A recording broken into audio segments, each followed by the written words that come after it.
প্রথম চান্সে যদি জান্নাতে যেতে চান, জাহান্নামের কোন স্পর্শ ছাড়া যদি জান্নাতে যেতে চান, তাহলে এই 16 বদঅভ্যাস থেকে, 16টি অপরাধ থেকে নিজেকে বাঁচাবার চেষ্টা করতে হবে। নাম্বার 1, যাদের মধ্যে ঈমান নাই তারা জান্নাতে যেতে পারবে না।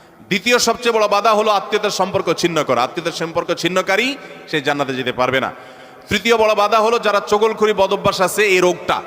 চতুর্থ, প্রতিবেশীকে কষ্ট দেওয়ার রোগ যাদের আছে। 5 নম্বর হলো অহংকার। 6 নম্বর হলো প্রতারণা করা, মানুষের সাথে মানুষকে ধোঁকা দেওয়া। 7 নম্বর হলো দান করার পর খোঁটা দেওয়া। 8 নম্বর হলো কৃপণতা। 9 নম্বর হলো ঘুষ দেওয়া নেওয়া। 10 নম্বর হলো মা বাবার নাফরমানি করা, মা বাবার অবাধ্য হওয়া, মা বাবার অসম্মান করা। 11 নম্বর হলো মাদক আসক্ত হওয়া। 12 নম্বর হলো হারাম উপার্জন দ্বারা, হারাম খাদ্য দ্বারা, পানীয় দ্বারা শরীর গঠন করা। আর 13 নম্বর হলো রূঢ় স্বভাবের হওয়া। 14 নম্বর হলো গণক হওয়া। 15 নম্বর হলো ব্ল্যাক ম্যাজিক করা, ব্ল্যাক ম্যাজিশিয়ান। আর 16 নম্বর হলো সিল্কের পোশাক পরা।